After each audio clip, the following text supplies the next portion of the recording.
નમસ્તે. મારું નામ અર્જુનભા માણેક છે. હું દ્વારકાથી આવું છું.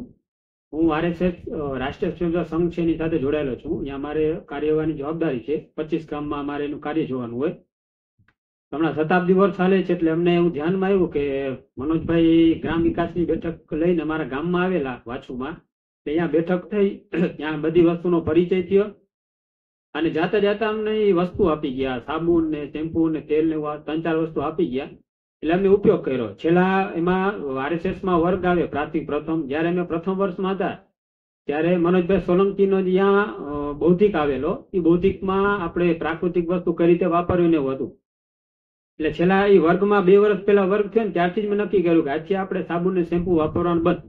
એટલે છેલ્લા 2 વર્ષ ત્યાં સાબુન કે શેમ્પુ થી નાતો નથી. ફક્ત ખાલી આપણે માટી હોય એ માટીથી, એ જયારે બૌદ્ધિક સાંભળવા મળ્યું ને ત્યારથી. તેનાથી મારે 5-6 વર્ષ ત્યાં દાદર ને એવું હતું. એ ખાલી મેં સાબુન ને બંધ કર્યા, શેમ્પુ ને, એટલે દાદર ને મને મટી ગયા. એટલે આમ રિઝલ્ટ મળ્યું એટલે આત્મવિશ્વાસ વધ્યો.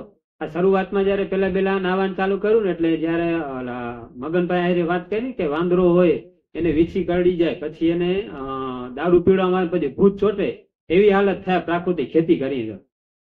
તો શરૂઆતમાં મેં જયારે માટીનો ઉપયોગ ચાલુ કર્યું ને એટલે ઘરના બધા આમ વિચારે કે આ શું ગાંડાવેડા કરે છે. પછી દાદાને મને મટી ગયા. એટલે જયારે હું ઘરે ના આવું ને ત્યારે મારા મમ્મી ની ચેક કરે કે આ છોકરો ના છે, એ ઘરે હાજર નથી ને, એટલે આપણે કહીએ ને આપણે એકવાર ટ્રાય કરી. એટલે મારા ઘરના ટ્રાય કરી. હું હતો ને હાજરમાં, હું હતો ત્યારે મારી મસ્તી કરી, આમ મજાક આ શું કરે છે. પછી હું હતો ને તે ટ્રાય કરી. પછી મને કીધું કે માથામાં કે માટી નાખી ને તો આમ કે ઠંડા શેડા પડે ને માથામાં, કે મજા આવી નાવાની. તો મેં કીધું તો દરરોજ નાતા જાવ, એમાં ટાઈમ બહુ લાગે, કે દરરોજ નહીં, ક્યારેક નાતા જાવ શું. એટલે એક વસ્તુ પોઝિટિવ રહી. તો મનોજભાઈ ને જે અમને વસ્તુ વાપરવા આપી ગયા, એ વસ્તુ અમે અહીંયા ઉપયોગ કર્યો ને પછી અમે આ ખરેખર અમે અહીંયા ખેતી વિશે શીખવા જ નહોતા આવ્યા. અમને એવું હતું કે ત્યાં જાશું ને એટલે અમને સાબુ ને શેમ્પુ બનાવતા શીખવાડી દે, એટલે અમે પાછા ઘરે જઈએ એટલે અહીંયા બનાવશું, એટલે જેથી કરીને અમારો મહિનાનો 2-3 હજારનો ખર્ચો ઘટી જાય. કે સાબુન ઘરે બનાવી લઈએ, તેલ ઘરે બનાવી લઈએ, ટૂથપેસ્ટ છે ઘરે બનાવી લઈએ, જેથી કરી ખર્ચો અમારો ઘટી જાય. અને બીજા અમારા ગામમાં, અમારા વિસ્તારમાં જે 25 ગામડા અમારા નીચે આવે છે, તેમાં અમે બધી માહિતી પહોંચાડશું, બધાને મદદરૂપ થશું એવું. તો અહીંયા ખરેખર આવ્યા અને આ ખેતીનો વિષય ચાલુ થયો એટલે એમ જાણવા મળ્યું કે આ ખરેખર આપણે તો ખેતી કરતા જ નહોતા. મારા દાદા ખેતી કરતા હતા. છેલ્લે 6-7 વર્ષ પહેલા મૃત્યુ થયું ત્યારે એની 97 વર્ષ ઉંમર હતી.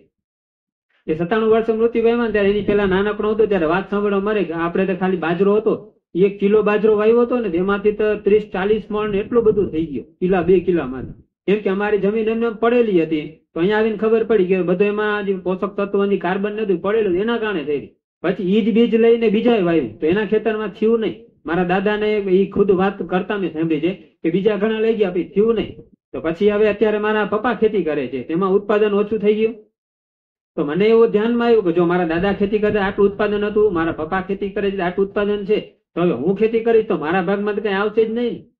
આજે બધી વસ્તુનું ઉત્પાદન થશે એ આપણે કમ્પ્યુટરમાંથી નીકળવાનું નથી. તો એના વિશે ખરેખર વિચારવું છે. અમે 3 મિત્ર દ્વારકાથી આવ્યા છીએ, 3 સંઘ સાથે જોડાયેલા છીએ. એમાં એક ભાઈ છે ને ગૌ ગતિવિધિની જવાબદારી છે કે 25 ગામમાં ગૌ ગતિવિધિનો વિષય કઈ રીતે પહોંચાડવાનું એ કાર્ય કરી. તો અમે પેલા નક્કી કર્યું કે પેલા આપણે એ વિષયમાં ઊંડા ઉતરશું તો આપણે બધાને ખબર પડશે શું કહીએ.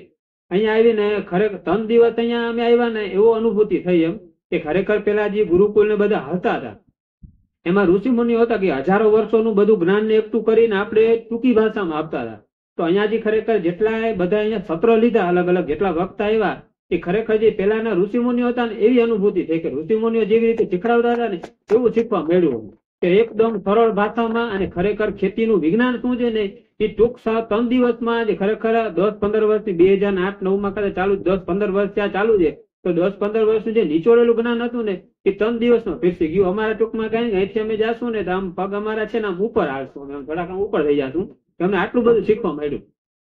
તો હજી અમારે આ ખેતી વિશે શીખી ગયા હતા. ખેતીનો વિશે જેમ અમે સાબુન લઈને બધા ગામમાં જવાનું હતું, એમ અમારે અહીંયા ઘણા બધા અમારે ઓખા મંડળ છે, એકદમ છેવાડાનો વિસ્તાર દેવભૂમિ દ્વારકા છે, જ્યાં ખેતી બહુ ઓછા પ્રમાણમાં થાય છે.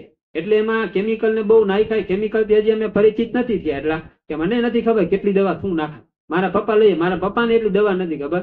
તો અમે આ ફટાફટ પ્રાકૃતિક ખેતીનો વિષય પહોંચાડશું ને તો જે બીજા અમારા જિલ્લા કરતા બહાર, અમારા તાલુકા કરતા બીજા તાલુકામાં જે દવાનો ઉપયોગ થાય છે ને એ અત્યારથી જ અમે બંધ કરી શકીશું. અમે એ સૌભાગ્યશાળી કહેવાય કે અમને આવો આમ મોકો મળ્યો કે આવું શિક્ષણ અમે આપશું. અને બધાને કે મનોજભાઈ કીધું ને કે ખેતી એવો વિષય છે કે મારવાનો નથી, બધાને જીવાડીને પછી આપણે જીવવાનો છે. એ હેતુ સર થાય એવો અમે પ્રયત્ન કરશું.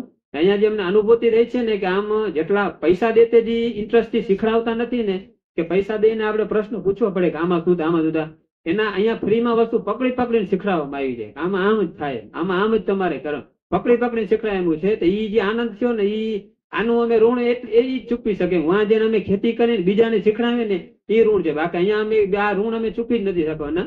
જય